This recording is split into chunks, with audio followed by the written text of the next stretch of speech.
है भैया। ओके। मैं शुरू कर रहा हूँ। जी। हाँ हाँ, जी, हाँ जी, डॉक्टर जी। अभी 4 क्रियाएं मानव में बताई गई: जानना, मानना, पहचानना, निर्वाह करना। इनमें से पहचानना, निर्वाह करना हर वस्तु में समाहित है। हर वस्तु दूसरी वस्तु को पहचान रही है, तभी निर्वाह कर रही है। एक परमाणु अंश भी दूसरे को पहचानता है, फलस्वरूप वह व्यवस्था में रहते हैं, एक दूसरे के साथ रह पाते हैं, कार्य कर पाते हैं, फलस्वरूप सह अस्तित्व में प्रकाशित हो पाते हैं। इसी प्रकार अणु से लेकर ग्रह गोल एक दूसरे को पहचानते हैं और निर्वाह करते हैं। इसी ढंग से सभी पदार्थ अवस्था, प्राणावस्था, जीवावस्था भी एक दूसरे को पहचानते हैं और निर्वाह करते हैं। इसका प्रमाण भी प्रकृति में पूरकता विधि से स्पष्ट होता है। मानव केवल पहचानने और निर्वाह करने में तृप्त नहीं हुआ और इसमें शंकाएं पैदा हुई। मानव के साथ 2 क्रियाएं और जुड़ गई: जानना, मानना। मानव जानने मानने की क्रिया के आधार पर ही पहचानने निर्वाह करने से आश्वस्त होता है। प्रयोजनों का सार्थकता प्रयोजनों का सार्थकता का ही जानना मानना होता है। प्रयोजनों को जानने मानने के क्रम में ही मानव सामाजिक हो पाता है। बिना जाने माने सब धनजी भाई आगे करेंगे। बिना जाने माने सामाजिक हो नहीं पाता है, सह अस्तित्व प्रमाणित होता नहीं है। मानव की बहुत बड़ी दरिद्रता का कारण यह भी है कि जानने मानने का अवसर रहते हुए भी जानना मानना नहीं हुआ। मानव इस स्थिति में स्वयं दरिद्र रहता है, औरों को भी दरिद्र बताता है। मानव स्वयं अपनी दरिद्रता वश ही धरती को दरिद्र बनाया है। मैं समझता हूँ जो जानने मानने वाला भाग है उसको प्रखर बनाया जाना चाहिए। हर व्यक्ति में इस प्रखरता की संभावना है, हर व्यक्ति में इस प्रखरता की आवश्यकता है। वह समीचीन है।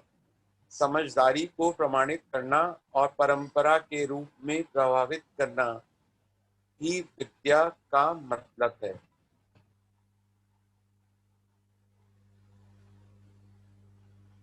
जीवन की कंटिन्यू क्रियाओं कीजिए को डॉक्टर जी, कंटिन्यू कीजिए। हाँ जी, कंटिन्यू कीजिए। कंटिन्यू करो। हाँ जी। जीवन की क्रियाओं को मूलतः 5 भागों में देख पाते हैं। हर भाग में 2-2 क्रियाएं होती हैं, स्थिति और गति के रूप में। जैसे हर जीवन में आशा नाम की क्रिया होती है, जिसमें 2 क्रियाएं होती है: चयन और आस्वादन। आस्वादन के लिए क्या चुनते हैं, यह एक चयन क्रिया है। आस्वादन करते हैं, यह भी एक क्रिया है। ये दोनों जहां होती हैं उस भाग का मन नाम है। चयन क्रिया में हमारे आस्वादन के लिए क्या क्या चीज चाहिए, मानव तमाम प्रकार की परिकल्पना किया है और तमाम प्रकार की चीजें इकट्ठा किया है और इकट्ठा करने में संलग्न है। हमने अभी तक सुविधा संग्रह के लिए इकट्ठा किया है। इसका कारण है कि सुविधा संग्रह के प्रयोजन को जानने मानने के लिए ये हम जितना पीछे रहे हैं, सुविधा संग्रह के लिए उतना ही विवश होते गए हैं। सुविधा संग्रह में कहीं तृप्ति बिंदु नहीं मिला, जबकि इसके व्यवहारिक प्रयोजन को समझने पर समझ आता है कि यह शरीर के पोषण संरक्षण के लिए आवास, आहार, अलंकार, साधन की जरूरत के रूप में है। समाज गति के लिए संजीव भाई आगे कर दें। दूरगमन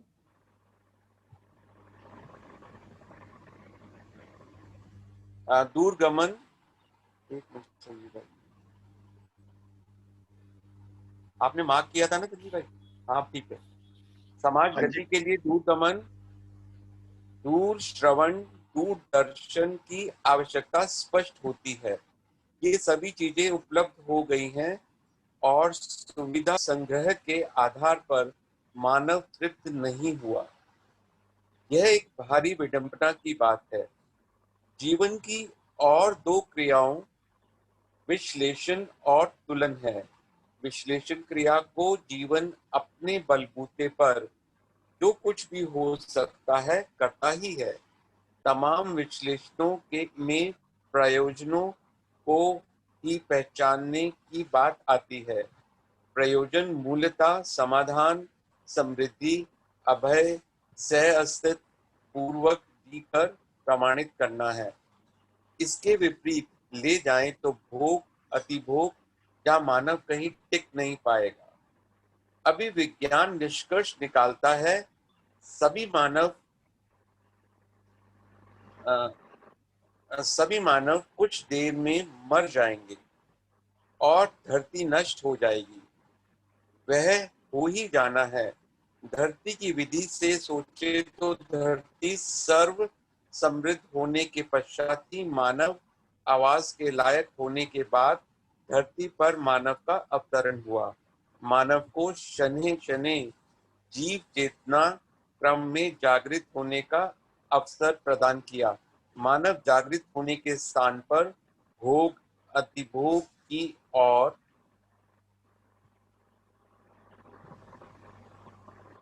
आगे नहीं है। ये कर दिया, हाँ कर ये दिया आगे आगे। करा है आगे, मेरे को नहीं नजर आ रहा। अच्छा एक मिनट, थोड़ा और ऊपर कर दे संजीव भाई। ये आपने यहाँ हाँ तक कर हाँ लिया हाँ था ना, भोग हाँ भोग हाँ ठीक है अतिभोग ठीक है। की हाँ ओग हाँ हाँ अग्रसर हुआ से शुरू कर दी। हाँ ठीक है।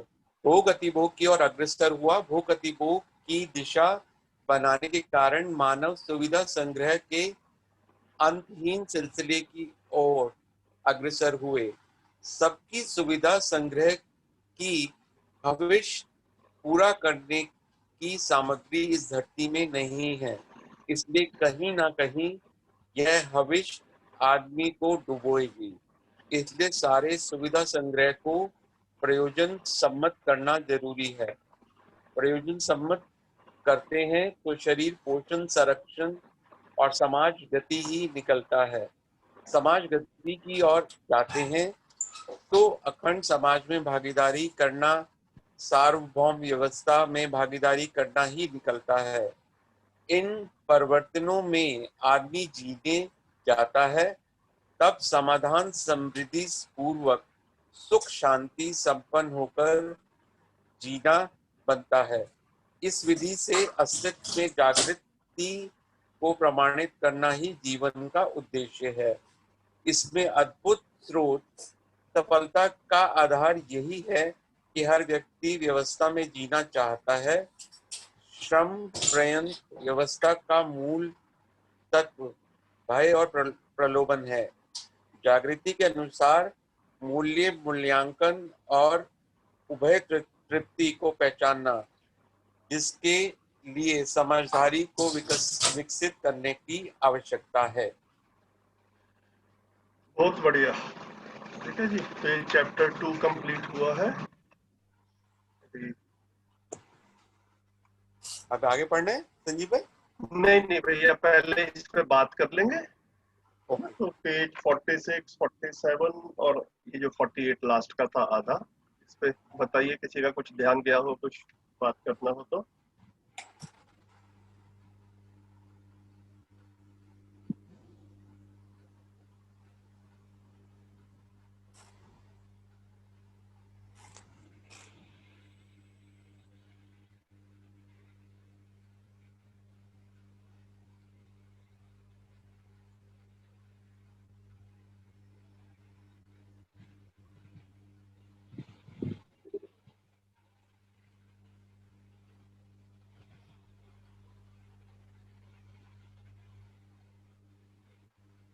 यहाँ पर एक शब्द आया है, वो अपना पूरे जैसे जैसे हम मध्यस्थ दर्शन को समझेंगे ये शब्द बार बार आएगा।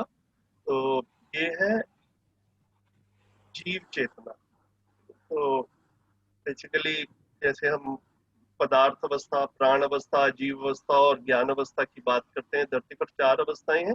तो मानव ज्ञान अवस्था की इकाई होते हुए भी अभी जीव चेतना में जी रहा है, ऐसा जो है ना, ये शब्द बार बार इस सेंस में यूज होता है। तो हमारा कॉन्शियसनेस का लेवल जो है वो ह्यूमन कॉन्शियसनेस का हो सकता है। वी हैव द अपॉर्चुनिटी, ये लिखा भी है जीव चेतना में, मानव को शनै शनै जीव चेतना क्रम में जागृत होने का अवसर प्रदान किया था, है ना। Human being has the opportunity to be in human consciousness, लेकिन हम लोग अभी भी एनिमल कॉन्शियसनेस में है। तो ये जीव चेतना और मानव चेतना जो है ये इस सेंस में बार बार यूज होता है। तो इसको मतलब अपने में इस मतलब को इस तरह से जो है ना हम बनाकर चलेंगे। तो चेतना विकास मूल्य शिक्षा की भी जब हम बात करते हैं तो ये चेतना, ये जीव चेतना से मानव चेतना, यही चेतना जो है इसको विकसित करना है बेसिकली। शरीर पूरा का पूरा उपलब्ध है ही, और जीवन भी जो है वो पूरी क्रियाओं के साथ उपलब्ध है। हम लोग 4.5 क्रिया में जीते हुए जीव चेतना में जीते हैं, और अवसर है हमारे पास 10 क्रियाओं को क्रियान्वित करने का, एक्टिवेट करने का, और वो एक्टिवेट होने के बाद में आदमी मानव चेतना में। ये जीव चेतना मानव चेतना जो है ये काफी आधार बिंदु है पूरे दर्शन का। लगा के एक मिनट की बात और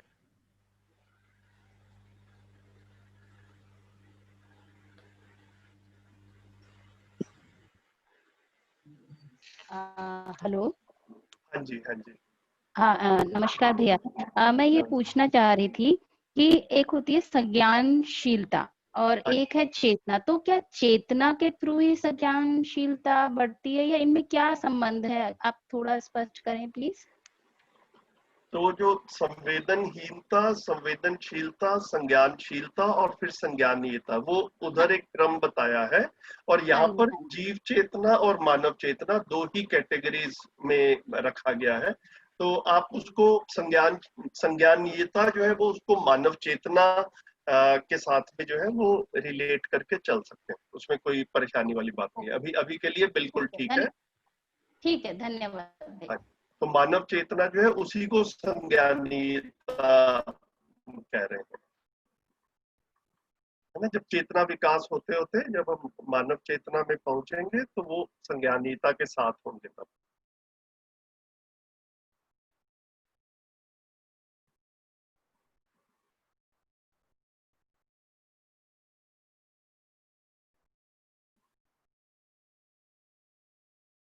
सुमेर भाई, आप कुछ ऐड करेंगे संज्ञानशीलता, संज्ञानीयता और मानव चेतना पे?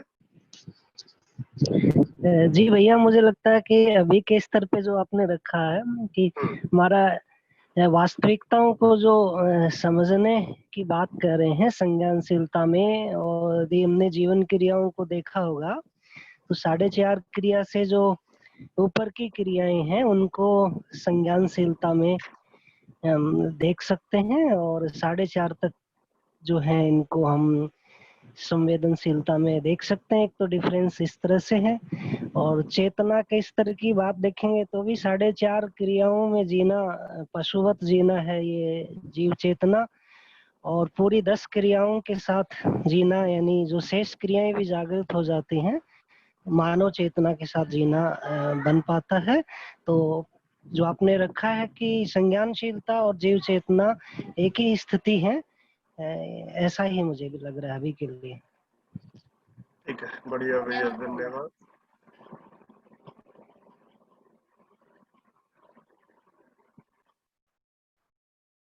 ठीक है, एक और चीज के बारे में यहाँ पर बाबा जी ने चर्चा की है, तो मुझे लग रहा है कि आपकी तरफ से नहीं आ रहा है, तो मैं बल्कि जो इम्पोर्टेंट पॉइंट नजर आता है उसको लगता है कि एक हल्की सी बात जरूर कर लें। ये जानना, मानना, पहचानना, निर्वाह करना, ये भी मध्यस्थ दर्शन के कुछ बड़े फ्रीक्वेंटली यूज्ड वर्ड्स हैं, बार बार आएंगे जैसे जैसे हम दर्शन को समझने जाएंगे। तो यहाँ पर वैसे तो क्लियर है, लेकिन अपनी तरफ से जो है ना ऐसा हम थोड़ा सा एग्जाम्पल के साथ देख सकते हैं कि इनमें से पहचानना, निर्वाह करना हर वस्तु में समाहित है। तो मतलब हर वस्तु दूसरे को पहचान रही है और समाहित और निर्वाह भी कर रही है उसके साथ में।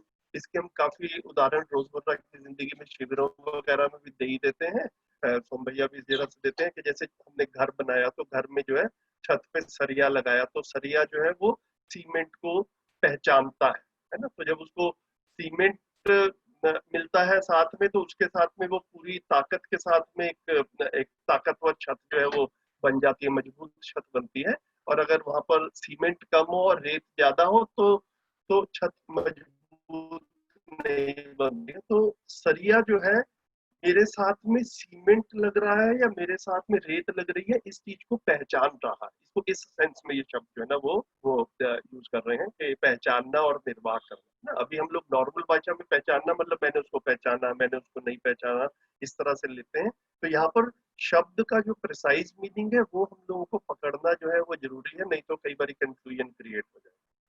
तो जड़ प्रकृति में भी पहचानना, निर्वाह होना हो रहा है। इन शब्दों को इस सेंस में पूरे दर्शन में यूज किया। ये जानना मानना जो है ये चैतन्य प्रकृति के साथ है ना। तो मानव के साथ में ये नीचे करके लिखा, मानव के साथ में दो क्रियाएं और जुड़ गई, जानना मानना। तो चैतन्य क्रियाओं में जानना मानना शुरू हो जाता है। हमने पहले देखा था जब हम चारों अवस्थाओं की बात कर रहे थे, पशुओं में भी मानने वाला पार्ट रहता है, जानना सिर्फ मानव में ही संभव है। तो हम जानने के साथ में जब जी पाते हैं तो वो जो है वो हुआ के समझ के साथ जीना, जिसको हम संज्ञानशीलता, संज्ञानशीलता की बात कर रहे हैं है ना, या चेतना विकास की बात कर रहे हैं। तो वो जानने की तरफ हमारा ध्यान जाए, नहीं तो हम एजम्पशंस पे जीते रहते हैं। तो एजम्पशन पे जीने में एजम्पशन ठीक भी हो सकती है, गलत भी हो सकती है। कल हम अपने में आज जिस स्थिति में है, मैं बिल्कुल क्लियरली देख पाता हूँ कि जब तक ये कंटेंट हमारे पास में नहीं आया था, हम सुविधाओं को ही सुख मानते थे। मैं पर्सनली मानता था, है ना। एक आभास सा होता था कि कुछ अलग है, लेकिन उसकी क्लियरिटी नहीं थी अपने में। तो सुख क्या है ये जब हम जान जाते हैं तो फिर सही से जीना शुरू होता है ना। मैं सिर्फ शरीर नहीं हूँ, है ना। ये जब हम क्लियरली जान जाते हैं फिर सही से जीना शुरू होता है, फिर चेतना विकास शुरू होता है। तो ये जानने वाला पार्ट जो है, जो ह्यूमन बीइंग को उपलब्ध है, इसको जो है हम इसकी तरफ जो है काम करते हैं। तो जानना मानना, पहचानना, निर्वाह करना, ये शब्द बार बार दर्शन में आएंगे। इसको भी जो लोग नोट कर रहे हैं मतलब रखते रहें कि इसकी क्लियरिटी आगे चलते चलते बनती है। ठीक है, मैं देख रहा हूँ और प्रश्न तो नहीं आ रहे हैं। तो प्रश्न नहीं आ मेरा रहे, प्रश्न संजीव भाई, मेरा प्रश्न है, हाँ आपने हाँ पदार्थ हाँ बताएं। अवस्था में पहचानना की जो बात करी है, और आपने एक उदाहरण दिया कि सरिया पहचानता है सीमेंट और रेत का उदाहरण दिया आपने ना। हाँ जी, तो उसमें ये तो मानव की उस पे अगर वो मान लीजिए कि क्वांटिटी अगर सही नहीं है, ये वो कैसे पहचानने वाली बात कहाँ से आ जाती है उसमें? आपने सरिये का जो उदाहरण दिया, मैं समझा नहीं, प्रश्न को नहीं समझा, बताएं आपने दोबारा। बोला कि सरिये का उदाहरण दिया था हाँ जो जी। वो पहचानता है कि हम्म। सीमेंट और रेत के का जो कॉम्बिनेशन आप बोल रहे थे, हाँ तो जी, इसमें सरिये का क्या, इसमें मैं समझा नहीं। ये तो मानव के हिसाब से ही है, मानव ने मान लीजिए कोई उसमें चालाकी करी, नहीं किया, तो सरिये का क्या ओके कैसे ओके। पहचाना? नहीं तो सपोज कीजिए कि मानव घर ना बना रहा होता, ठीक है। हाँ कहीं पे सरिया पड़ा हुआ है, दो जगह पे, एक जगह पे सरिये के साथ सीमेंट पड़ा हुआ और एक जगह पे सरिये के साथ में रेत पड़ा हुआ है ना। हम्म तो मतलब हम्म अब मानव इसमें कुछ इंटरफियर नहीं कर रहा, बस वो पड़ा ही हुआ है। तो तो मतलब क्या हुआ, मॉइस्चर वगैरह जैसा आएगा तो सीमेंट जो है वो सरिये के साथ में अपनी ग्रिप बना लेता है। ये ये जो है इस बात को सिर्फ इस बात की तरफ इशारा कर रहे हैं, है ना। अभी मानव घर नहीं बना रहा है, सिर्फ सीमेंट और सरिया पड़ा हुआ है एक जगह पे, दूसरी जगह पे सीमेंट और रेत पड़ा हुआ है। तो जहाँ पे सीमेंट और रेत पड़ा हुआ होगा वहां पर आप कल्पना कर ही सकते हैं कि वो रेत जो है वो सीमेंट के साथ में, रेत जो है वो सरिये के साथ में उसका बॉन्डिंग नहीं होगा, है ना। तो बस इतनी सी ही बात की तरफ इशारा कर रहे हैं कि वो बॉन्डिंग क्यों नहीं होगा, क्योंकि ये एक दूसरे को पहचान कर, इनका जो अस्तित्व में नियम है कि भाई ये जो है इसका बॉन्डिंग नहीं होता है, उसका बॉन्डिंग होता है, इसी को ही बस पहचानना और निर्वाह करना। ये सीमेंट और सरिया भी एक दूसरे के साथ में निर्वाह कर रहे हैं, और सरिया और रेत भी एक दूसरे के साथ में निर्वाह कर रहे हैं, एक दूसरे को पहचान रहे हैं। सिर्फ इतनी सी बात कर रहे हैं भैया, इसमें कुछ कंफ्यूजन हो तो बताएं। नहीं बस ठीक है संजीव भाई, समझ में आ। संजीव भैया, हाँ जी। यहाँ पर है, ये है ना जहाँ पे अभी आप हैं उससे थोड़ा आगे जाके, कि मानव की बहुत बड़ी दरिद्रता का कारण यह भी है कि जानने मानने का अवसर रहते हुए भी जानना मानना नहीं हुआ। मानव इस स्थिति में स्वयं दरिद्र रहता है। इस पैराग्राफ को थोड़ा सा इलेबोरेट कर दीजिए। है ना, और औरों को भी दरिद्र बनाता है। हाँ तो जी। इसमें ना इसी के आसपास जैसे मैं पढ़ रहा था तो बाबा जी ने प्रयोजनों की भी बात की थी, है ना, ये इसी के ऊपर 2 लाइन पहले, ये प्रयोजनों को जानने मानने के क्रम में ही मानव सामाजिक हो पाता है ना। तो ये प्रयोजन वाला एलिमेंट जो है ना, ये बहुत अच्छे से, ये प्रयोजन शब्द भी बार बार दर्शन में आएगा, इसकी तरफ भी हम अपना ध्यान बनाए रखें। तो मैं इसको बिल्कुल उदाहरण के रूप में व्यवहारिक पक्ष में इस तरह से देखता हूँ कि जैसे हम सब लोगों को कपड़े की जरूरत रहती ही है ना। तो अब कपड़े का प्रयोजन क्या है? तो कपड़े का प्रयोजन है शरीर को प्रोटेक्ट करना। अब हम लोगों ने मतलब जितनी जैसे भी रहा, अगर ऐसा लगे मानव को कि भैया ये कपड़े से सम्मान होता है, ठीक है, तो प्रयोजन को भूल गए। कपड़ा शरीर को प्रोटेक्ट करने के लिए था और हम कंफर्टेबल भी रहे इसके लिए था। अब हम कपड़े से सम्मान हमने जोड़ लिया, प्रयोजन को भूल गए। तो अभी क्या हुआ कि मानव की बहुत बड़ी दरिद्रता का कारण यही है, और मानव इस स्थिति में स्वयं भी दरिद्र रहता है और औरों को भी दरिद्र बनाता है। अब एक आदमी ने सैकड़ों हजारों कपड़े इकट्ठे कर लिए, है ना, फिर हम दूसरे लोगों को देखते हैं कि भैया काफी लोग ऐसे हैं जिनके पास में कपड़े हैं नहीं। तो अभी कल परसों भी इन्हीं सेशंस में बात हो रही थी कि खाने पीने की चीजें, कपड़ा, बाकी सब चीजें ये धरती पे कम है, या हम लोगों ने इनको अज्ञानवश ठीक तरीके से डिस्ट्रीब्यूट नहीं कर पाए व्यवस्थित तरीके से। मतलब मैं बड़ी क्लियरली इस चीज को देख पाता हूँ कि ये कहीं ना कहीं पे समझ की कमी के कारण उसका डिस्ट्रीब्यूशन ठीक नहीं हुआ है। ये चीजें कम हो ऐसा नहीं है, किसी के पास में बहुत ज्यादा हो जाती है तो एक्चुअल में उसका फिर एक साइड इफेक्ट ये होता ही है कि किसी और को भी जरूरत थी, उसके पास में कम हो गई। तो हम जितनी बार किसी को देखते हैं कि लोग गरीब हैं, उनके पास में कपड़े कम हैं, अपने भी कपड़ों की तरफ ध्यान रहे तो कहीं ना कहीं पर अपने को भी अपराधी पा सकते हैं कि भैया मतलब उसके हिस्से का भी मैंने अपनी अलमारी में रखा हुआ है। वो गरीब इसलिए है क्योंकि मेरी अलमारी भरी हुई है और अभी भी कम लग रहे हैं। तो ये जो है स्वयं भी दरिद्रता के साथ में रहता है कि इतने होते हुए भी कम रह रहे हैं क्योंकि पड़ोसी के पास में ज्यादा है, अपने पास में गाड़ी है लेकिन पड़ोसी के पास में बड़ी है। ये जो तुलनात्मक वाला तरीका है, इसमें मानव खुद भी दरिद्रता की स्थिति में रहता है, औरों को भी दरिद्र बनाता है। मैं इसको ऐसे तो भैया ये मानसिकता में गरीबी हो गई ना, ये मानसिकता में गरीबी है। बिल्कुल बिल्कुल बिल्कुल बिल्कुल।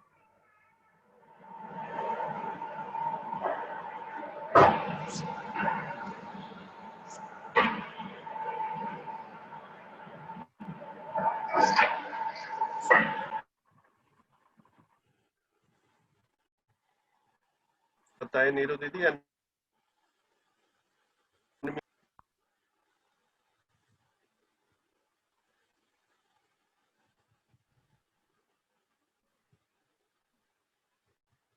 नीरू दीदी कुछ कहना चाह रहे थे?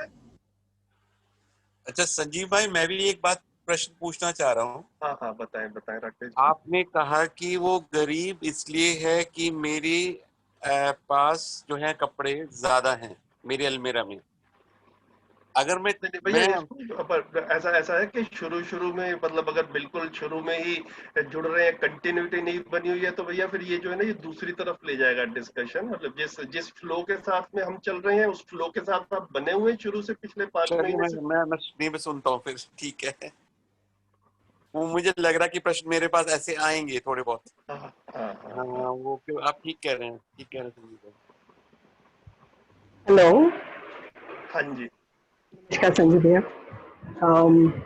मुझे ना बार बार ये बात वैसे परेशान करती है कि पहचानना और निर्वाह करना कितनी खूबसूरती से सारी अवस्थाओं में हो रहा होता है और मानव ही पहचान के निर्वाह ठीक से नहीं कर रहा होता। और ये जो जानने की और मानने की प्रक्रिया है, ये इस भैया ये मतलब कोई प्रयोजन तो इस बात का रहा ही होगा, ये मानव के ही अंदर है और किसी में नहीं है। और एक्चुअली जरूरत भी मानव का, ये तो वहां तक भी नहीं पहुंचा जहां तक प्रकृति की सारी अवस्थाएं बिना जाने और बिना जाने बहुत अच्छे से पहचान के निर्वाह कर रही है। तो मुझे ये, मैं बहुत बार इस बात पे कंफ्यूज हो जाती हूँ और बहुत मुझे लगता है कि ऐसा मतलब मानव के पास जानना भी है, मानना भी है, पहचानना भी है, निर्वाह करना भी है, पर फिर भी नहीं हो पाता। तो मतलब क्या प्रयोजन रहा ऐसा कि मानव उस अवस्था में है कि वो कर भी सब कुछ सकता है? मानव को मानव ऐसा होने की क्या क्या प्रयोजन रहा? प्रकृति इतनी खूबसूरत ऑलरेडी थी, मुझे लगता है। नहीं, वो प्रकृति तो खूबसूरत अपने आप में थी। प्रकृति में ही दृष्टा पद के साथ में मानव है ना। तो इस प्रकृति को पूरा समझकर और इसको बनाए रखते हुए, इसको जो है इसके वैभव को बनाए रखते हुए उसको ऐसा करें कि उसको मतलब कह सकते हैं कि उसको देखने वाला जो है वो मानव है। तो ये इस तरह से पूरे क्रम में मानव जो है वो एक सर्वश्रेष्ठ अवस्था के रूप में, सर्वश्रेष्ठ इकाई के रूप में प्रकट हुई। लेकिन उसके लिए मानव के प्रकट होने तक मानव का कोई मेहनत नहीं है ना। मानव प्रकट जो हुआ है वो प्रकृति की अपनी व्यवस्था के अनुसार एक क्रम में प्रकट हुआ है।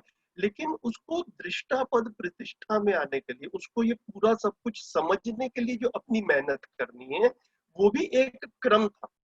तो उस क्रम में मानव जाति चल ही रही है। काफी लोगों ने इतिहास में मेहनत की है, हम ये आत्मा परमात्मा और बाकी काफी चीजें, अच्छी अच्छी बातें जो है वो चल ही रही हैं। लेकिन उसमें टोटलिटी में पूरे एग्जिस्टेंस को समझने के लिए जो भी गैप्स वगैरह रहे, जो हम लोगों को पर्सनली महसूस हुए, तो ऐसा लगा कि मध्यस्थ दर्शन के अनुसार अब हमको समझ में आता है, हम अस्तित्व को समझ सकते हैं।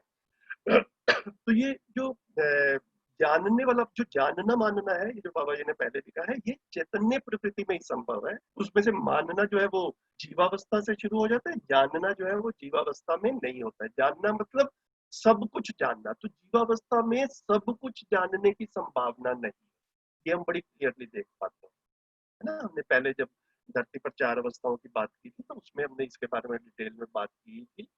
तो सिर्फ मानव में ही सब कुछ जानने की संभावना है। उस तरफ ध्यान जाए और ध्यान जाके लगे कि भाई हाँ, ये चीज ठीक भी है, इसके बिना अधूरा जीना है, इसके बिना अपनी भी दरिद्रता है, दूसरों की भी दरिद्रता है, इसके बिना अपनी भी परेशानियां है, दूसरों की भी परेशानियां है। तो आदमी जो है, मेरे को लगता है कि एकदम से जो भी हम भटकाव था, जो भ्रम था, वो कम होता है, वो धीरे धीरे करके खत्म होने की संभावना होती है। तो मैं इसको ऐसे देख रहा हूँ। सुमेर भाई, आप भी कुछ ऐड करेंगे इस प्रश्न में जो नीरू दीदी का आया है? हाँ जी भैया, थोड़ा सा मैं भी रख देता हूँ। शुरुआत में ऐसा हमें भी महसूस लगता था कि ऐसा क्यों है जब इतना कुछ बढ़िया है। तो लेकिन बाद में 2-3 बातों पे ध्यान गया, उससे पता चला कि एक तो पूरा अस्तित्व नियम पूर्ण है, नियम के अनुसार। दूसरा, कर्मिक रूप में है।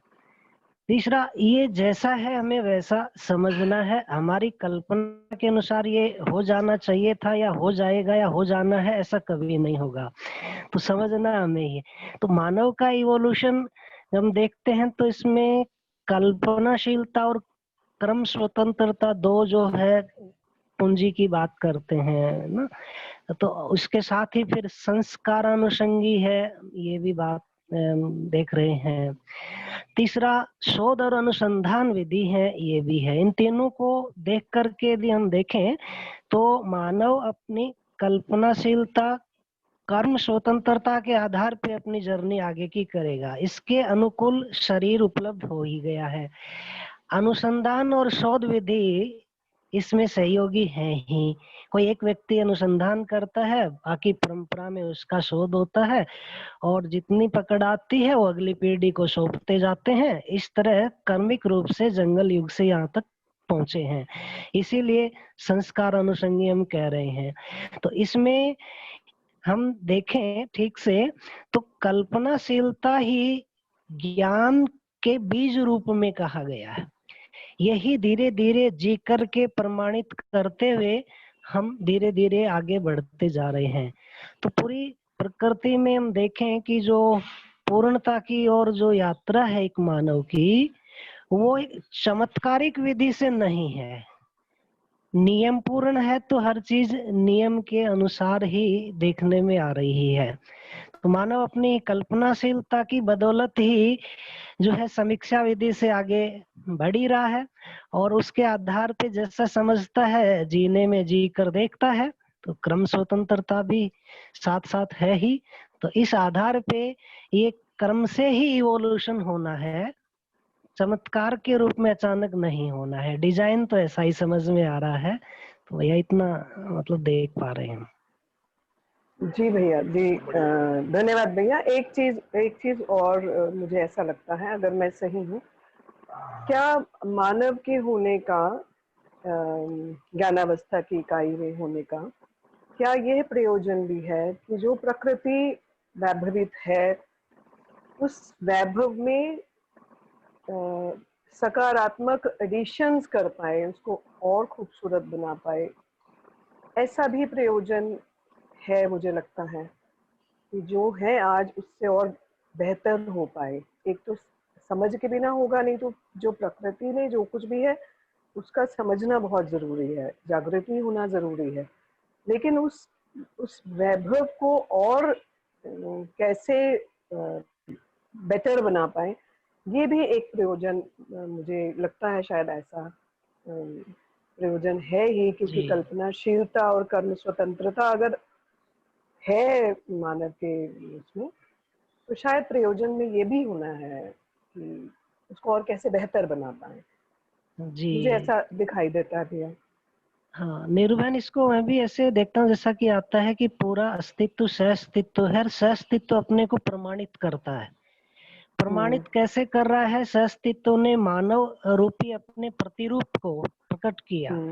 अब ये जब जागृत होता है तो फिर ये चारों अवस्थाओं को सदा सदा बनी रहे, है ना, ऐसी मानव में दृष्टा कर्ता भोक्ता की क्षमताएं हैं ही। तो जागृत होने के बाद जो है चारों अवस्थाओं का एक धरती पे हमेशा हमेशा बना होना सुनिश्चित हो जाएगा। इससे सहअस्तित्व प्रमाणित हो जाएगा कि सब कुछ साथ साथ ही रह सकता है, और साथ साथ होगा तो सब कुछ सदा के लिए ही होगा। तो यही सहअस्तित्व अपने में प्रमाणित करता होना है। एक धरती पर चार अवस्थाओं का सदा सदा के लिए होना सुनिश्चित हो जाना ही सहअस्तित्व प्रमाणित होना है, जिसको हम अखंड समाज सार्वभौम व्यवस्था के रूप में देखते हैं मानव के लिए। उसके बाद चारों अवस्थाओं का होना सुनिश्चित हो जाएगा, यही स्वअस्तित्व होना प्रमाणित हो जाता है, जो कि अस्तित्व का प्रयोजन है। ऐसे ही हम देख रहे हैं। भैया मतलब बने रहने की बात एक हो गई, बने रहने से आगे भी कुछ है क्या भैया? देखो, पूर्णता किसको हम कह रहे हैं? पूर्णता निरंतरता ही पूर्णता है। एक बार धरती अपने स्वरूप में आके घूम रही है तो ये हमेशा घूमती ही रहेगी। ऐसे ही जो जीवन की 10 क्रियाएं पूरी होती हैं, पूरी बनी रहेंगी। हम खुश हो गए तो फिर खुश बने ही रहेंगे। तो पूर्णता इसी को कहा गया है कि जब क्रिया की निरंतरता हो जाती है तो वही पूर्णता है। तो चारों अवस्थाओं का परस्पर मानव की जागृति के बाद जागृत परंपरा जब धरती पर हो जाती है तो सदा सदा के लिए चारों अवस्थाओं का बने रहना सुनिश्चित हो जाता है। तो बने रहने से मतलब क्या है भैया? तो ये पदार्थ अवस्था प्राण अवस्था तो हम देख रहे हैं कि परिवर्तन तो इनमें होगा ही, ये अवस्था के रूप में बनी रहेंगी, इकाई के रूप में बदलाव होता रहेगा, तो इसीलिए वो शाश्वत है। जीवन निरंतर है, व्यापक नित्य है, तो नित्य निरंतरता और शाश्वतता के रूप में सब कुछ एक धरती पर प्रमाणित हो जाएगा, बना रहेगा। सुमेर भाई। जी भैया, थैंक यू। सुमेर भाई जी हाँ, विपुल बोल रहा हूँ। जी भाई। हाँ, मैं ऐसे ही नीरू मैम के प्रश्न से ना, मतलब मैं भी कई बार ऐसे ही सोचता हूँ कि जब प्रकृति में सब कुछ नियम पूर्वक है, सब सह अस्तित्व में है, तो ये मानव की जागृति स्वस्फूर्त क्यों नहीं है, नियम पूर्वक क्यों नहीं होती? मतलब इसका मतलब तो अगर सब कुछ नियम है तो मानव का जागृत होना एक नियम के रूप में होना चाहिए, और सभी मानव जागृत नियम पूर्वक अपनी एज के साथ या समय के साथ बढ़ते बढ़ते अनुभव के साथ जागृत हो जाने चाहिए। तो ऐसा क्यों नहीं होता? वहां क्यों नहीं ये नियम के रूप में सामने आता? जी, तो विपुल भाई, हम नियम पूर्ण कैसे कह रहे हैं, इसको पहले थोड़ा इसको और समझते हैं तो मुझे लगता है ये बात पकड़ में आएगी कि कोई मेरा ध्यान ऐसा जा रहा है कि शायद हमारा ये प्रश्न बनता है कि बाकी सारा अभी तक का मानव से पहले तक का प्रकटीकरण स्वयं स्फूर्त हुआ है, वो नियम पूर्ण है। अभी मानव का जो हो रहा है आगे का इवोल्यूशन, ये स्वयं स्फूर्त नहीं है, तो ये नियम पूर्ण, ये भी नियम पूर्ण है। जब तक हम आपस में देखें कि चीजों के प्रयोजन को नहीं पहचानते हैं, चीजों को समग्रता में नहीं देख पाते हैं, तब तक उस संबंध को नहीं पहचानते हैं, तब तक स्वीकृति नहीं होती है, स्वीकृति नहीं होगी तब तक सुख नहीं है। तो चीजों के प्रयोजन को पहचानना, समग्रता में देख पाना, फिर उस जुड़ाव को देख पाना, तो हमारे जीने के लिए सब कुछ दिखाई पड़ता है, तो फिर वो स्वीकार होता है, स्वीकृति के रूप में हम सुखी महसूस करते हैं। और ये नियम ही है कि कोई चीज जब तक हमारे जीने में वो नहीं दिखती है, स्वीकार नहीं होती, तब तक हम सुखी नहीं है। जीने में आती है, उसको देख पाते हैं, स्वीकार होती है, तो सुख के रूप में हम उसको अनुभव करते ही हैं। तो ये सब नियम ही है, लेकिन इसकी जो गति है जिस तरह की है, ये गति मुझे लगता है हमारी अपेक्षा है कि ये जल्दी क्यों नहीं हो जाता है। तो इसमें मानव समीक्षा विधि से आगे बढ़ता है, ये भी एक नियम है। मानव आवश्यकता के अनुसार फिर उपलब्धि अस्तित्व में है, लेकिन अनुसंधान करता है, ये भी नियम है। अनुसंधान के बाद परंपरा में उसका शोध होता है, ये भी नियम है। तो ये सीढ़ी के आधार पे हम जैसे आगे बढ़ते हैं, ऐसे जंगल युग से यहाँ तक हम बढ़ते आ रहे हैं, ये नियम पूर्वक ही बढ़ते आ रहे हैं। कल्पनाशीलता, कर्म स्वतंत्रता, अब इसका जो सही नियोजन करते हैं, अंतर नियोजन करते हैं, तो ही हम आगे बढ़ते हैं। तो इस तरह मैं इनको नियम के रूप में देख पाता हूँ। इसमें हम चमत्कार या घटना के रूप में देखेंगे तो फिर वो थोड़ा लगेगा कि नियम जैसा नहीं। मतलब मेरा वही मतलब था कि चमत्कार तो नहीं, मगर जैसे सब चीजें हैं जीव अवस्था में, सब स्वयं स्फूर्त है, उनको मतलब जीना है, जीने के लिए क्या करना है। अब मानव का लक्ष्य भी सुख है, तो वो सुख पाना भी, मतलब ये नहीं कह रहा हूँ, हो सकता है इवैल्यूएशन अनुसंधान के साथ धीरे धीरे होगा, मगर वो नियम पूर्वक सभी में क्यों नहीं होता। मेरा मतलब ये था कि सभी में क्यों एफर्ट लगाना पड़ेगा इसके लिए सभी को। जी, तो ये कल्पना, जी, मानव में जो कल्पनाशीलता है ना, इसीलिए है कि मानव जब तक उसका समझना, जानना, मानना जो है वो वाला है ना, वो भी नियम के आधार पे ही है कि जब तक मानव का जानना नहीं होगा तब तक मानना ठीक से नहीं होगा, मानना ठीक से नहीं होगा तो पहचानना, निर्वाह करना ठीक नहीं होगा।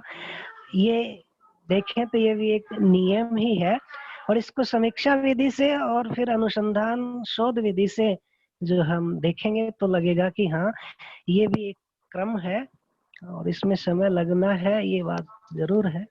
धन्यवाद भैया। जी, बढ़िया भैया, बहुत बढ़िया। तो 15 मिनट है, अगर प्रश्न है और तो लेते हैं, नहीं तो चैप्टर 3 भी शुरू कर देते हैं, एक रीडिंग उसकी भी 2 पेज की हो जाए। आप बताएं कैसे प्रश्न है तो बताएं कुछ। संजीव जी, एक मुझे ये वाला पैराग्राफ थोड़ा क्लियर नहीं हुआ। जीवन की और 2 क्रियाओं विश्लेषण और तुलन है।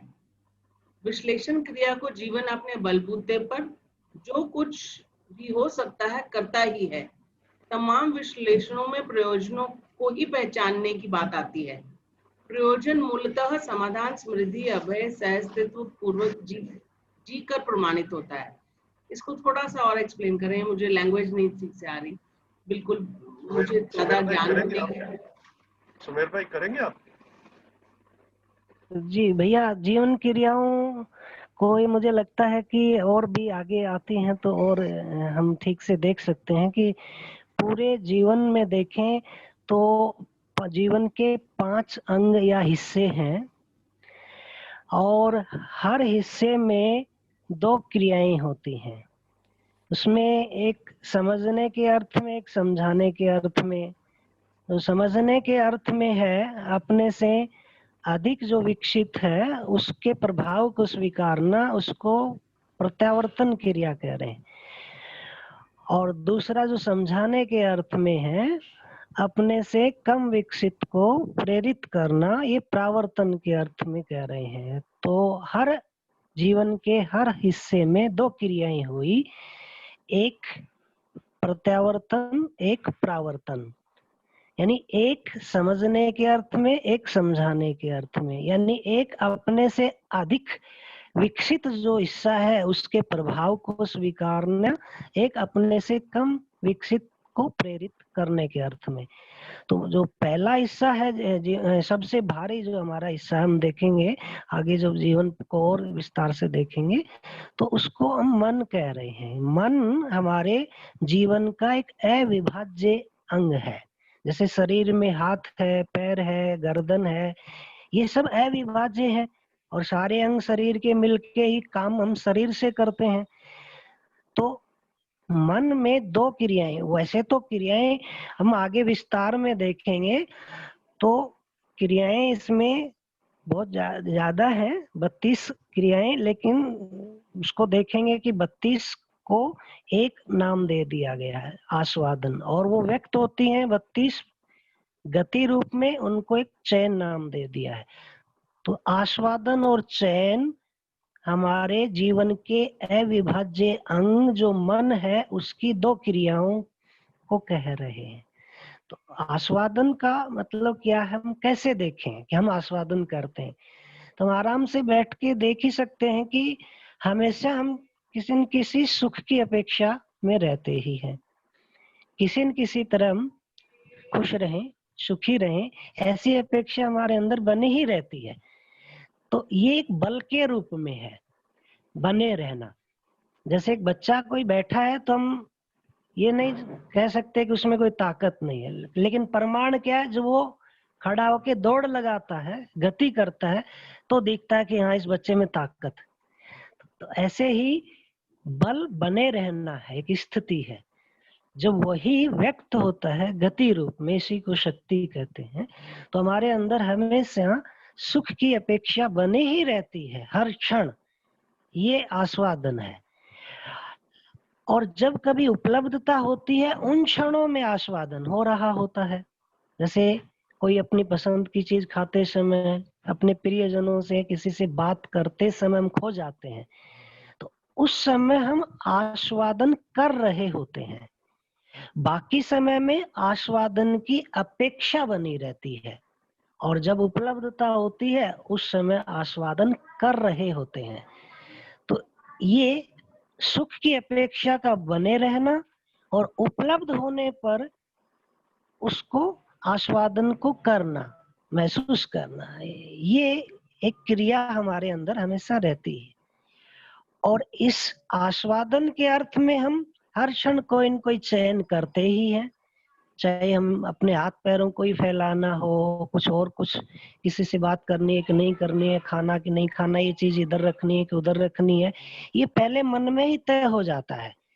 और ये उस सुख की अपेक्षा में ही तय होता है, या दुख है तो दुख कैसे दूर हो जाए, वो भी सुखी होने की ही अपेक्षा है।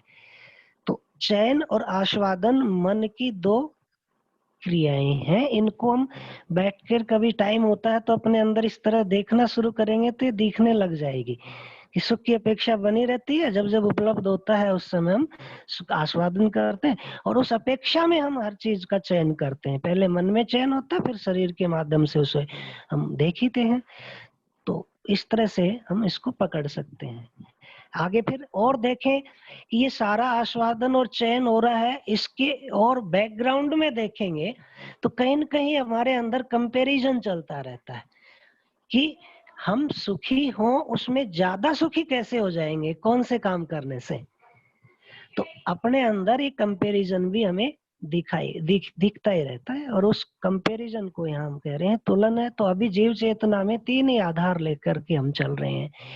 या तो हम प्रिय का, कि हमारे इंद्रियों के अनुकूल पहले का एक्सपीरियंस रहता है कि कौन सी चीज में ज्यादा मजा आएगा, कौन सी चीज मेरे लिए ठीक नहीं है मेरे। दूसरा फिर हम शरीर स्वास्थ्य के आधार पे भी देखते हैं, पहचान ही लेते हैं कि मेरे शरीर के लिए ये ठीक, ये नहीं है। तीसरा लाभ के आधार पे हम देखते ही हैं कि कौन सी चीजों काम करने से, कैसा निर्णय लेने से हमें ज्यादा वस्तुओं का संग्रह लाभ हो सकता है, किसमें नुकसान हो सकता है। तो हमारे पास अभी 3 स्केल हैं प्रिय हित लाभ का। इन आधारों को ध्यान में रखते हुए जितना भी जमा घटा कर रहे हैं वो सारा विश्लेषण है। जैसे हमारे पास एक स्केल हो गया, मतलब 6 फीट का, और कोई भी बच्चा आता है उसके नीचे खड़ा करते गए, ये 4 फीट, ये 4 फुट 5 इंच। तो एक आधार तो फिक्स है 6 फीट का, बाकी का हम बच्चों की अलग अलग हाइट नापते जा रहे हैं। इसमें कोई कितना है, कोई कितना है। हमें मान लीजिए 5.5 फीट की हाइट के कुछ बच्चे वॉलीबॉल के लिए छांटने थे, ये बच्चा इधर आ गया, ये है 5.5 का, ये थोड़ा कम रह गया। तो आधार तो वो फिक्स था, लेकिन बाकी जो सारी प्रोसेस कर रहे हैं ये एनालिसिस हो गया। तो हमारे अंदर प्रिय है या अप्रिय है, ये हित में है कि अहित में है, ये लाभ में है या अलाभ में है, ये फिक्स 3 आधार है। इसके आधार पे जितना भी हम जमा घटा अपने अंदर करते हैं ये सारा विश्लेषण है। और ये सारा किस अर्थ में, सुखी होने के अर्थ में है। जो मन चाह रहा है सुखी हो जाए, तो अंदर वाला जो है बैकग्राउंड में क्या चल रहा है कि क्या करें कि ज्यादा सुखी हो जाएं, या दुखी हैं तो कम दुखी हो जाएं। तो ये सारी क्रियाएं एक साथ चलती रहती हैं, इसलिए इनको अविभाज्य भी कह रहे हैं। और ये पैरेलल चलती रहती हैं। जैसे रिफ्लेक्शन हमारा सामने दर्पण रखते हैं तो तुरंत दर्पण के सामने हम देखते हैं, दर्पण में हमारा चेहरा दिखता है। जैसे ही दूसरा दर्पण लेंगे उसमें भी दिखेगा, चेहरा घुमा दिया दूसरी तरफ दर्पण है उधर भी दिखेगा। तो प्रतिबिंबन सामने रहता ही है। तो इसी विधि से एक चीज में बदलाव आता है तुरंत उधर बदल गया। कहीं शरीर में दर्द हुआ, मन ने एहसास किया तो अब मन प्रभावी हो गया, तो तुरंत वृत्ति के पास संदेश जाएगा कि पहले ये देखा जाए कि ये दर्द कैसे कम होगा। उधर से शरीर ठीक था, इच्छा कोई उठ गई, चीज याद आ गई, उधर से फिर आ गया कि इससे पूरा करने में होगा, तो वृत्ति उसमें लग जाएगा कि ये कैसे पूरा करें। तो कभी इधर का प्रभाव आता है तो मन के आधार पे वृत्ति में विश्लेषण शुरू हो गया, कभी इच्छा की तरफ से आता है तो उसके हिसाब से शुरू हो जाता है। जीव चेतना में ज्यादातर शरीर सापेक्ष या भार से संकेत आते हैं, उस आधार पे क्रियाएं चलती हैं। मानव चेतना में समझ के आधार पे जैसे ऊपर से संकेत आते हैं अंदर से, उसके आधार पे हम चलते हैं। तो इस तरह से हम ये 2-3 क्रियाओं को अपने में ऑब्जर्व करना शुरू करेंगे तो ये दिखने लग जाती हैं। बाकी जीवन क्रियाओं को और फिर आगे लिया जाएगा तो देखा जा सकता है। तो यहाँ 2 क्रियाएं मन की हैं, आस्वादन चयन, और 2 क्रियाएं यहाँ वृत्ति की हैं, जीवन का जो दूसरा हिस्सा है बाहर की तरफ से, विश्लेषण और तुलन। तो विश्लेषण तुलन को ऐसे बोलने में ऐसे कि तुलन के आधार पर विश्लेषण होता है, आस्वादन के आधार पर चयन होता है। तुलन स्थिति है और विश्लेषण उसी की गति है। आस्वादन स्थिति है, चयन गति है। इनको ऐसे भी कह सकते हैं और बल भी कह सकते हैं। आस्वादन एक बल है, चयन एक शक्ति है। तुलन एक बल है, विश्लेषण एक शक्ति है। तो कई सारे शब्द हैं, अलग अलग आयाम से समझाने की कोशिश की गई है। ये शब्द धीरे धीरे बार बार सुनने से और फिर अपने में रिफ्लेक्शन करने से ये सेट हो जाते हैं, लेकिन थोड़ा टाइम लगता है। Thank you so much. Thank you जी। बढ़िया ओके, बताएं सुमन जी। 9:56 हो गए मेरी घड़ी में। तो जी अभी भैया, आगे तो अगर किसी साथी के प्रश्न हैं और कोई तो वो पूछ सकते हैं और उसको रखा जा सकता है।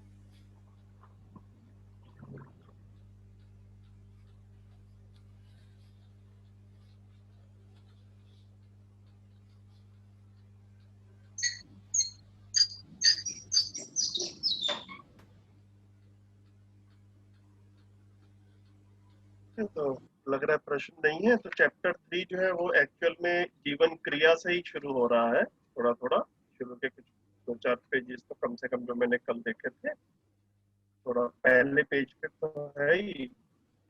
तो अभी आज शुरू करने का समय है दीदी, या फिर कल ही करें? भैया रीडिंग हो पाएगी मुझे लगता है, बाकी तो रीडिंग तो हो जाएगी, एक दो पेज की तो हो ही सकती है। करना चाहते हैं कर ले क्या? ठीक है भैया।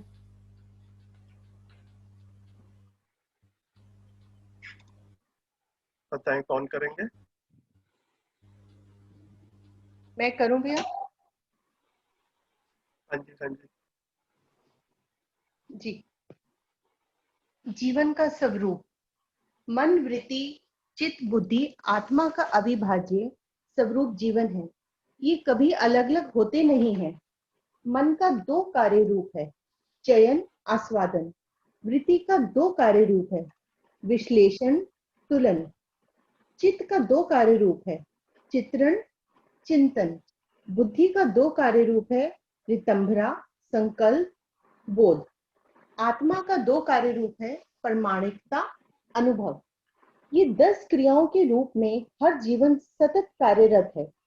ये 10 क्रियाएं करते हुए जीवन भ्रम या जागृति के रूप में प्रमाणित होते हुए पाया जाता है। भ्रमित अवस्था में संवेदनशीलता से अनुप्राणित रहता है और 10 क्रियाओं में से जीव चेतनावश 4.5 क्रियाएं ही कार्यरत रहते हैं।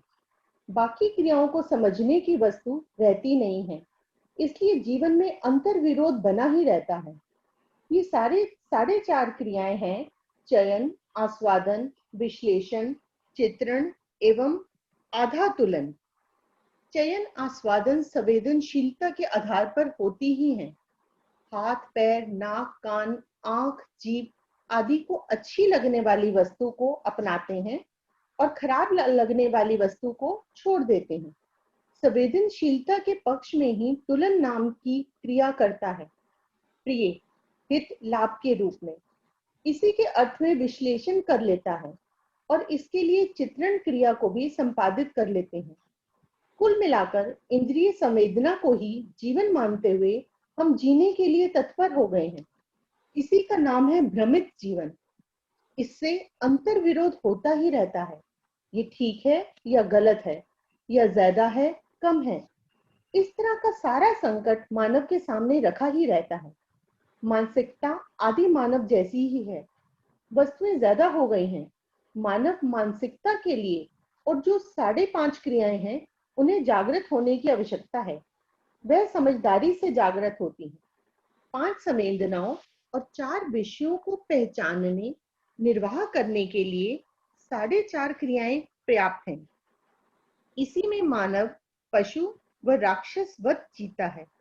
मानवता रूप में ही जीना केवल 4.5 क्रियाओं से बनता नहीं, उससे संतुष्टि होती नहीं।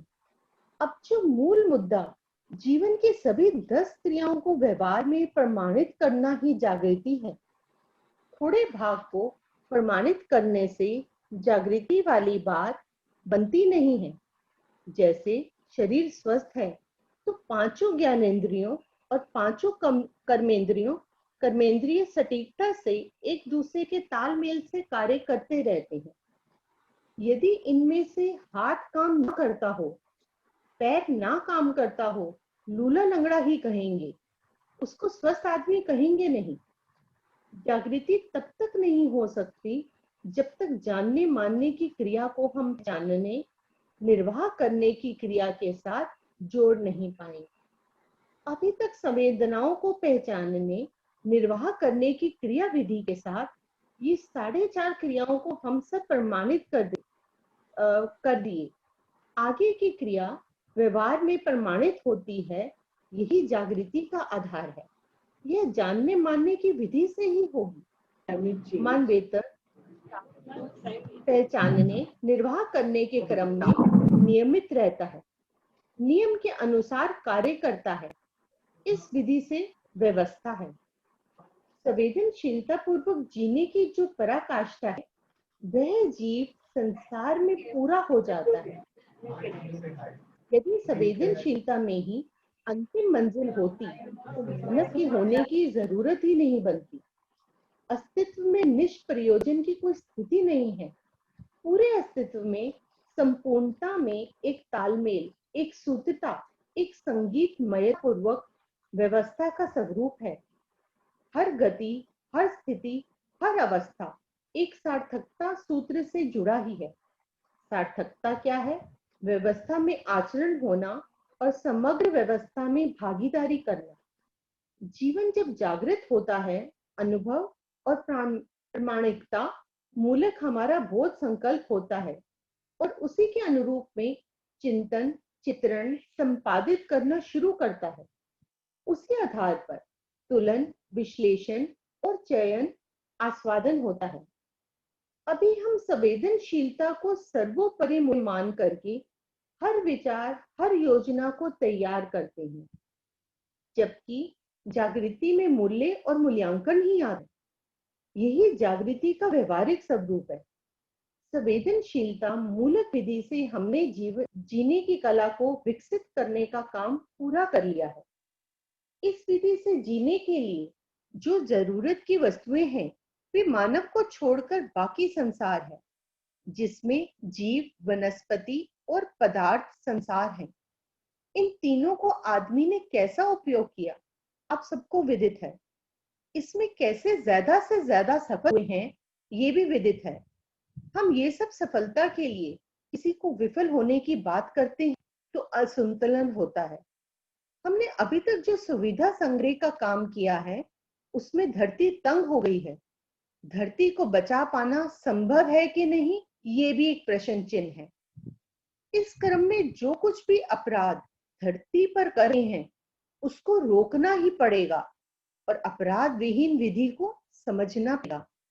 उसके लिए अभी जितनी भी विज्ञान की बात की है अथवा कला और शिक्षा में प्रवेश हो चुकी है, इससे अपराध मुक्ति नहीं हो सकता।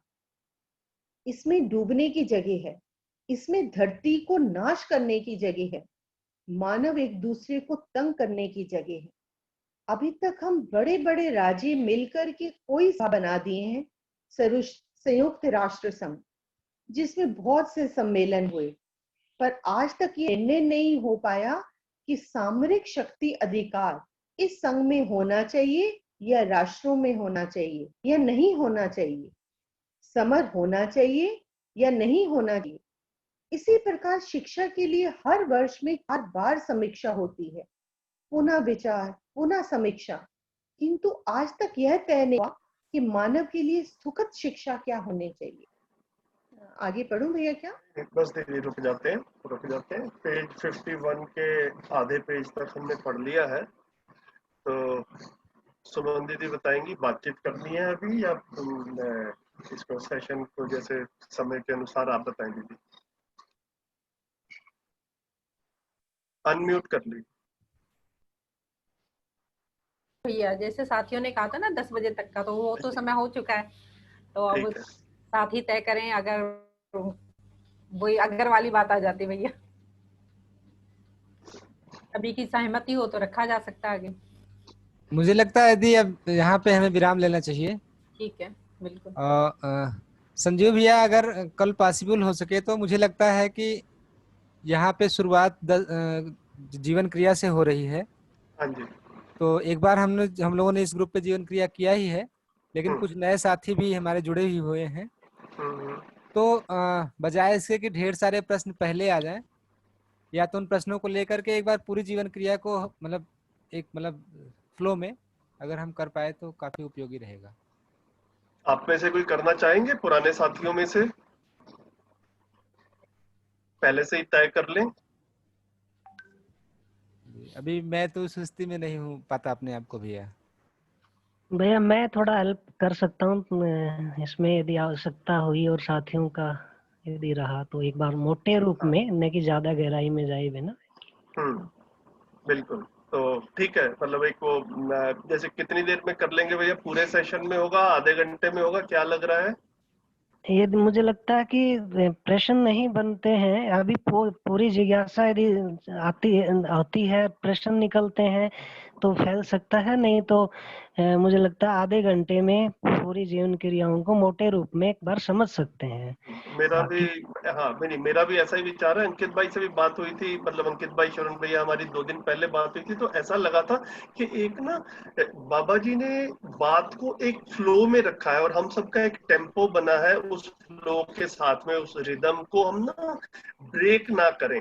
तो ये मतलब जितना हम समय अपने प्रेजेंटेशंस में ज्यादा शिफ्ट करके लगाएंगे, उतना ये वाला फ्लो थोड़ा सा डिस्टर्ब होगा। तो ये मेरे को ठीक लग रहा है। हाफ एन आवर में जो है ना जीवन क्रिया को संक्षेप में सुमेर भाई आप रखिए कल, और फिर से जो है हम पठन पे वापस आ जाएंगे, है ना। फिर एक बार पुस्तक पूरी हो जाएगी, जितने इसमें से वो नए शब्द नए कॉन्सेप्ट निकल कर आए होंगे उनके बारे में फिर डिटेल में बात बाद में कर लेंगे बुक के बाद। ऐसा ठीक रहेगा? जी भैया।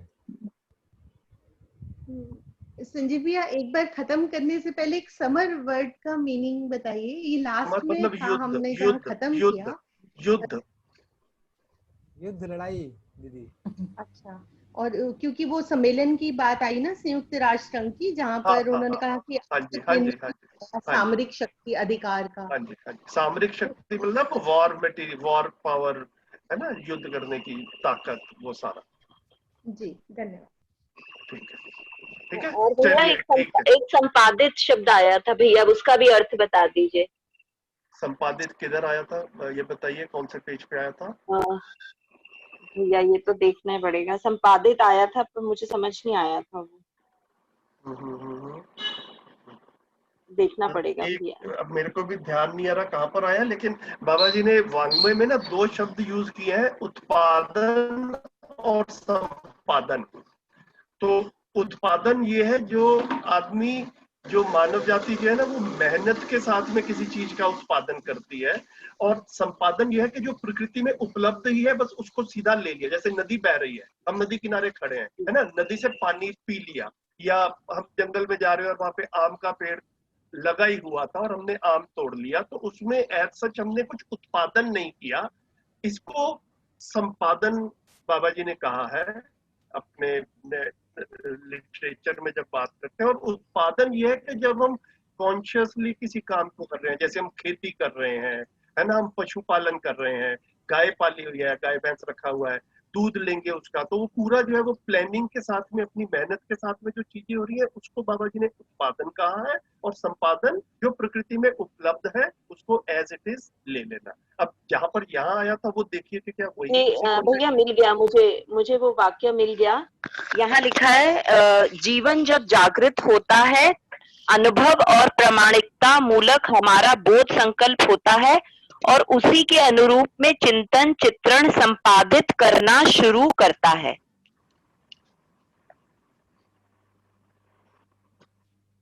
कौन सी जगह पर है दीदी, पेज बताइए।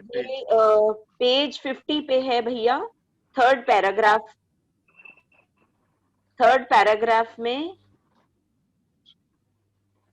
सेवेंथ लाइन है, जीवन जब जागृत होता है।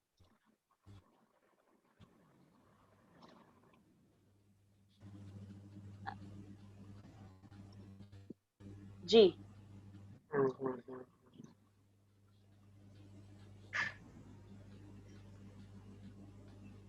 ये मुझे लगता है लाइक एडिटिंग है, किसी फिल्म की जैसे हम एडिटिंग करते हैं। संपादित करना मीन्स उनमें से किस चित्रण को हमें लेना है और किन चित्रण को छोड़ना है। Editing in the wave. जी जी, इसमें ऐसा भी देख सकते हैं, पूर्णता के अर्थ में किसी भी कार्य को पूरा करना, संपादन सम्यक रूप में किसी काम को पूरा करना, सामान्य अर्थ।